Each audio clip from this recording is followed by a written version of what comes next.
साथियों, जब चंद्रयान 3 पृथ्वी से 173 किलोमीटर की दूरी पर था, तभी कुछ ऐसा हुआ जिससे इसरो को चंद्रयान 3 के थ्रस्टर्स को चालू करना पड़ गया और इसरो ने चंद्रयान 3 की दिशा को भी बदल दिया।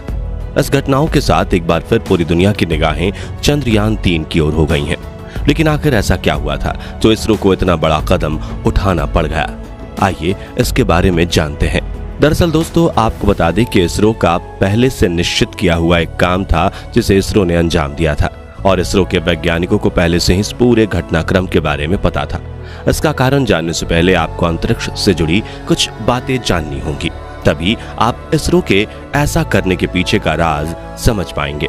असल में दोस्तों, जब भी कोई यान पृथ्वी से लॉन्च किया जाता है तो वो सीधा अपने लक्ष्य तक नहीं जाता, बल्कि सबसे पहले वो अंडाकार कक्षा में पृथ्वी की परिक्रमा करता है।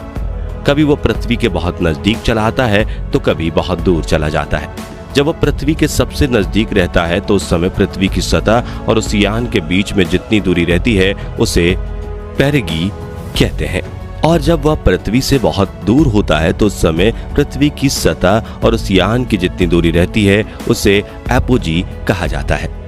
अगर आपने 2019 में आई अक्षय कुमार की मिशन मंगल देखी होगी तो आप पेरिगी और एपोगी को आसानी से समझ पा रहे होंगे।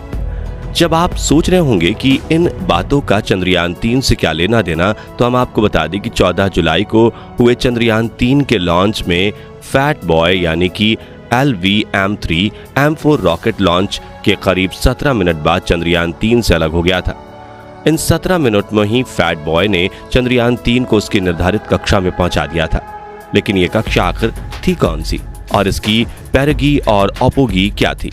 तो दोस्तों, फैट बॉय ने चंद्रयान 3 को जिस कक्षा में पहुंचाया था उस समय उसकी सबसे कम दूरी यानी पेरिगी 170 किलोमीटर और सबसे ज्यादा दूरी यानी एपोगी 36,500 किलोमीटर थी, और तब चंद्रयान 3 इसी कक्षा में पृथ्वी की परिक्रमा कर रहा था। अब दोस्तों, आप सोच रहे होंगे कि चंद्रयान 3 को चांद पर जाने के लिए बनाया गया था, न कि पृथ्वी की परिक्रमा करने के लिए। तो साथियों, अगर हम चाहते हैं कि चंद्रयान 3 पृथ्वी की परिक्रमा करना छोड़कर अपनी चांद की यात्रा शुरू कर दे, तो उसके लिए हमें सबसे पहले उसे पृथ्वी के गुरुत्वाकर्षण क्षेत्र से बाहर करना होगा। इसके लिए इसरो एक खास तरीके का प्रयोग करेगा जिसमें वो धीरे धीरे चंद्रयान 3 की कक्षा को बड़ा करेगा, और एक समय ऐसा आएगा कि वो कक्षा इतनी बड़ी हो जाएगी कि हमारा चंद्रयान 3 पृथ्वी के गुरुत्वाकर्षण क्षेत्र से बाहर निकल जाएगा और चांद की ओर बढ़ने लगेगा। यानी चंद्रयान 3 पृथ्वी के चारों ओर परिक्रमा करने का चक्कर धीरे धीरे बढ़ाता जाएगा, और एक चक्कर ऐसा होगा जिसमें चंद्रयान पृथ्वी से काफी दूर और चंद्रमा के नजदीक होगा, जिसके बाद हमारा चंद्रयान पृथ्वी को छोड़कर चंद्रमा की परिक्रमा करना लगेगा, और इसी चक्कर में चंद्रयान और चंद्रमा के बीच की दूरी मैक्सिमम होगी, जिसके बाद चंद्रयान की यह परिक्रमा धीरे धीरे कम होती जाएगी और एक समय ऐसा आएगा जिसमें चंद्रयान की चंद्रमा से दूरी महज 30 किलोमीटर होगी, जिसके बाद चंद्रयान 3 को चंदा मामा की धरती पर उतारा जाएगा। लेकिन साथियों, यह काम जितना हमें सरल लग रहा है इतना सरल नहीं है। इसमें कई रहस्यमय घटनाओं का सामना करना पड़ता है। आइए इसे थोड़ा और ढंग से समझते हैं। दोस्तों, अपने पूरी प्रक्रिया तो समझ ली, लेकिन आप ये नहीं समझ पाए होंगे कि चंद्रयान 3 तो अभी अंतरिक्ष में है, फिर इसरो इसकी कक्षा को बदलेगा कैसे? तो आइए हम आपको पहले इसका जवाब दे देते हैं। दरअसल इसरो को पहले से ही इन सभी बातों का पता था, इसलिए इसरो ने चंद्रयान 3 की दिशा और कक्षा बदलने के लिए उसमें थ्रस्टर्स लगाए थे। इन थ्रस्टर्स को चालू करके इसरो चंद्रयान 3 की दिशा और गति को नियंत्रित कर सकता है। जब चंद्रयान 3 को लॉन्च किया गया था और उसे अंतरिक्ष में पृथ्वी की कक्षा के अंदर छोड़ा गया था, तो उस समय वो 170 किलोमीटर पेरिगी और 36,500 किलोमीटर एपोगी पर पृथ्वी के चक्कर लगा रहा था, और तभी इसरो की तरफ से चंद्रयान 3 के थ्रस्टर्स चालू कर दिए गए। इस समय इसरो चंद्रयान 3 के कक्षा बदलने की प्रक्रिया को शुरू कर रहा था, जिसे अंग्रेजी में अर्थ बाउंड फिरिंग कहते हैं। इसकी पुष्टि इसरो ने 15 जुलाई 2023 को किया अपने ट्वीट में। इसरो ने अपने ट्वीट में बताया कि चंद्रयान 3 की अर्थ बाउंड फिरिंग 1 को सफलता के साथ पूरा किया जा चुका है और चंद्रयान 3 में लगे सभी उपकरण बढ़िया ढंग से काम कर रहे हैं। अर्थ बाउंडिंग फिरिंग 1 के बाद चंद्रयान 3 की पेरिगी 170 किलोमीटर से बढ़कर 173 किलोमीटर हो गई। वहीं इसकी एपोगी 36,500 किलोमीटर से बढ़कर 41,762 किलोमीटर हो गई है। इसरो प्रमुख ने बताया कि अपनी पूरी यात्रा के दौरान 5 बार चंद्रयान की कक्षा बदली जाएगी। 17 जुलाई को किए गए ट्वीट में इसरो ने बताया कि इसरो ने सफलता के साथ चंद्रयान 3 को दूसरे अर्थबाउंड फेयरिंग 2 को भी कर लिया है। इसी के साथ साथ अब चंद्रयान 3 226 किलोमीटर की पैरगी और 41,600 किलोमीटर की अपोगी पर पृथ्वी की परिक्रमा करने लगा है। इसरो ने 18 जुलाई को किए अपने ट्वीट में बताया कि चंद्रयान 3 की अर्थबाउंडिंग फेयरिंग 3 को भी सफलता के साथ पूरा कर लिया गया है। चंद्रयान 3 अब अपनी तीसरी कक्षा में प्रवेश कर चुका है। अपनी इस तीसरी कक्षा में चंद्रयान 3 की पैरगी 228 किलोमीटर और अपोगी 51,400 किलोमीटर है, जिस पर यह वर्तमान में पृथ्वी का चक्कर लगा रहा है।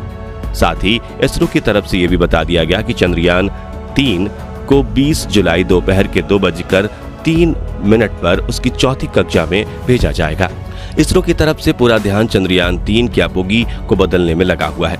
इसरो इसे पृथ्वी से ज्यादा दूर भेजना चाहता है। एक रिपोर्ट के मुताबिक इसरो का मकसद 31 जुलाई के पहले चंद्रयान 3 को पृथ्वी से कम 1 लाख किलोमीटर की दूरी पर पहुंचाना है, जिसके बाद चंद्रयान 3 को लूनर ट्रांसफर ट्रेजेक्टरी ऑर्बिट यानी कि एक लंबी दूरी वाली कक्षा में भेजा जाएगा।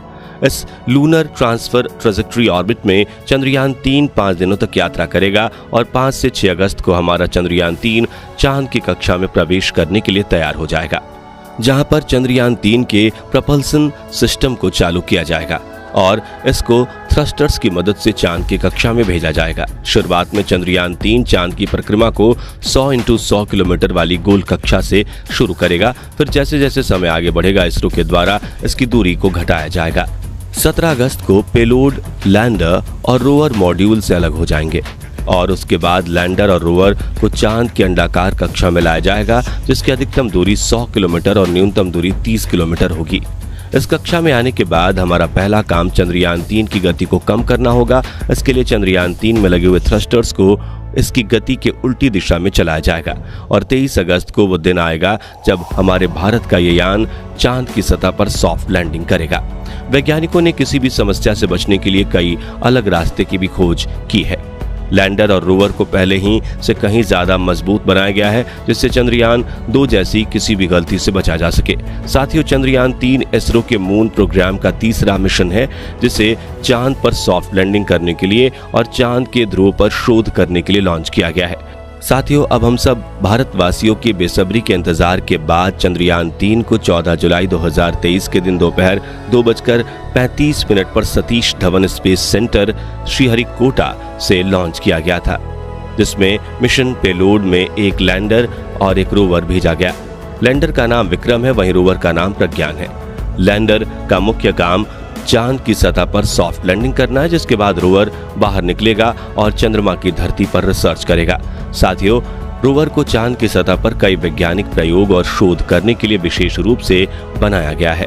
इसरो द्वारा चंद्रयान 3 को अपने फैट बॉय के नाम से जाने जाने वाले LVM-3M4 रॉकेट से लॉन्च किया गया था और इसरो के इस लोकप्रिय रॉकेट ने 100% सफलता के साथ चंद्रयान 3 को पृथ्वी की कक्षा में छोड़ दिया था।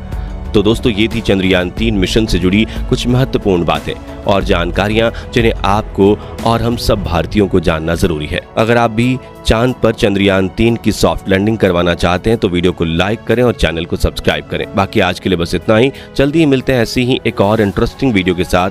वीडियो को अंत तक देखने के लिए धन्यवाद।